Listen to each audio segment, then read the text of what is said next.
look at lesson 10.2 on page 556 in your book, and we're going to be learning about series. Now, last section we learned about sequences, which was just a list of numbers. Today we're going to talk about series, which is the sum of the terms in a sequence. So we're actually going to talk about our Greek letter, which is sigma, and it means summation. Okay, so this funny looking 3Z looking thing is sigma, and it's a Greek letter, and it just means summation, to add them all up. There are some key terms before we get started that I want to make sure that you guys understand. So your series will kind of look like this. You'll have a sigma, you'll have at the bottom, this is your lower bound. This is where the series begins. We have different formulas for different series, but right now the ones we're going to look at, they all start with 1. And then n is your upper bound, that is the last value. So n can be anything. It can be 5, it can be 100, but you start with 1 and then you end with whatever n is. And then I is your index of summation. We're going to talk about that. It kind of tells us what to do with the terms and how we get our answers. So I want to first look at section 10.2a. Okay. And in your book, in your example, it just simply says evaluate the series. Now, if you'll notice in this example, our lower bound is 1 and our upper bound is 4, and then our index of summation is 1 over I. So that means we are going to take every number between 1 and 4 and plug it in for I, and then we are going to add them all up. So when you start, the numerator does not change at this point. You are simply just plugging in 1 through 4 for I. So you're going to go 1 over 1, 1 over 2, 1 over 3, and 1 over 4, and you're adding them all together. Now, this example is a little tricky because it is fractions, and when you add fractions, what has to be the same? You have to have a common denominator. And so if you evaluate the denominators, you will see 1, 2, 3, and 4. Your common denominator is going to be 12. Now, I could break this up and show you how we get these answers, but hold on, I missed it right there. Just follow with me. So the common denominator is 12. 12 times 1 is 12. And then 2 goes into 12 6 times. And then 3 goes into 12 4 times. And 4 goes into 12 3 times. And so that is just simply adding all the fractions together. You can do it in your calculator super quick. When you add them all up, you're going to get 25 over 12. Now, this is an example with a fraction. What if you did not have a fraction and you had something else here? You still just plug in 1 through 4 for whatever function is here. In this case, it's just simply plugging it in for I. So next we're going to look at a couple different formulas that we use when we evaluate some series. There are some key ways to look at each of them to know which formula to use. Now the first one we're going to look at is called the series of a constant. And I think that, oh yeah, it's on your book, it's in your book on the bottom of page 456. And how we know to use this formula is when you're looking at your series, you'll have I equals 1. 1 is our initial. It tells us where to start. And you'll have a constant term here. It'll be a whole number. It'll be, it can be any whole number. And then n, of course, is your upper bounds. So the way that we solve with the constant series is like example 10.2b. Okay, so this one is the very, very simple. Here is your example of the series. It's the constant formula, so you simply just multiply the constant times your upper bounds, the constant times n. So here is your constant 3, and your upper bounds in this example is 7. So you would say 3 times 7 is 21.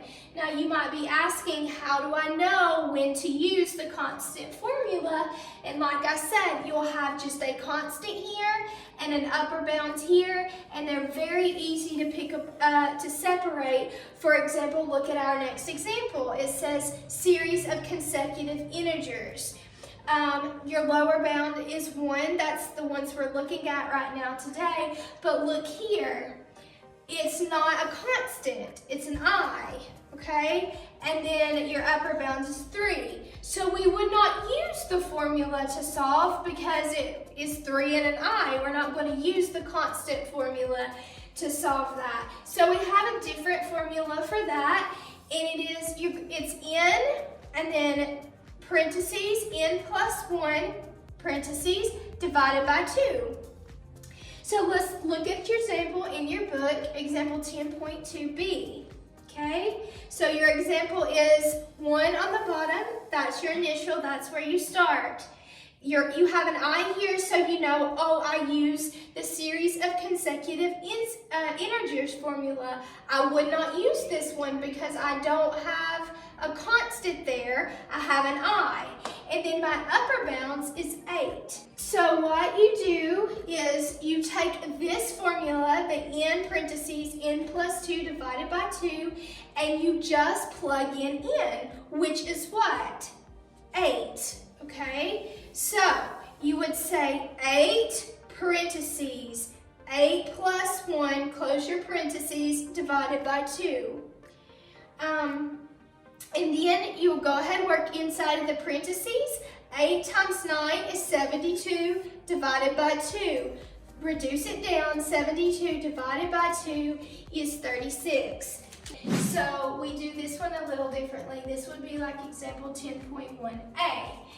So we know that our lower bound is 1, so we're going to start with 1, and we will plug every number into this little equation here until we get to what? 7. That's a 7. Or no, what is that? Yes, a 7. It's number 1. It's number 1. Okay. Until we get to 7. So the first thing you will do, you'll plug 1 in. So, but then you have to add them all up. Okay. So you'll go 3 times 1 minus 2, and then plus 3 times 2 minus 2, and then plus 3 times 3 minus 2, and then plus 3 times 4 minus 2, and then plus all the way to 7. 3 times 5 minus 2 plus 3 times 6 minus 2 plus 3 times 7 minus 2. Okay, so we're going to evaluate each of those and then add them together. We're just getting the summation of plugging in numbers 1 through 7 into this little equation right here.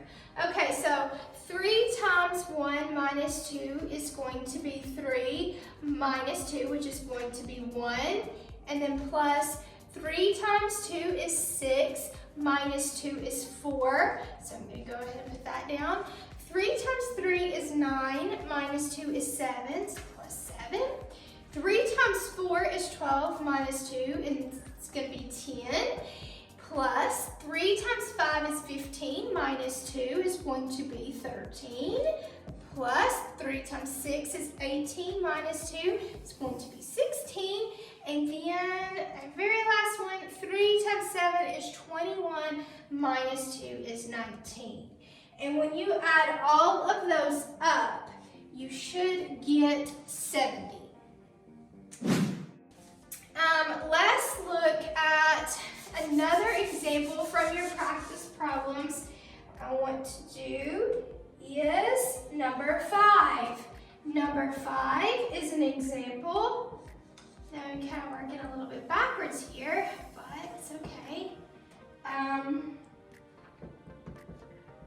of a series of a constant, okay? So I'm looking at this series, I'm told to evaluate it, and I'm just strictly trying to decide which formula I use and what I do. So this is just a constant, okay? All right, so I don't have an I here, I can use the series of a constant.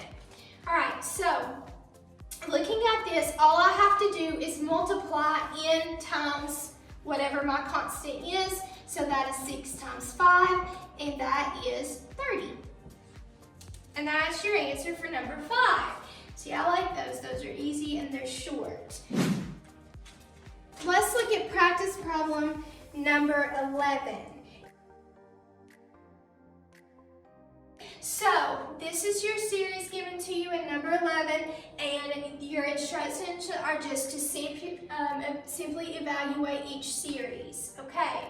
So, first of all, I'm taking a look at this series, and I see I do have an upper bound. I don't have a constant here, so I'm not going to use the series of constant formula. I'm going to use series of consecutive integer formula, which is what? N parentheses, n plus 1 divided by 2. Now, I simply just do this. I plug in n into this formula. So you'll have 6 parentheses, 6 plus 1, close your parentheses, divide by 2. Go ahead and work inside of the parentheses because that's what we do with PEMDAS. So 6 times 7 divided by 2. Right, and 6 times 7 is 42 divided by 2. We can reduce that all the way down, and it is 21. So that is an example of using the series of consecutive integers formula, and it's really easy to choose which formula you use based on just strictly what's here. Is there an I here? Then we would use this formula. If there's just a constant, we would use that formula.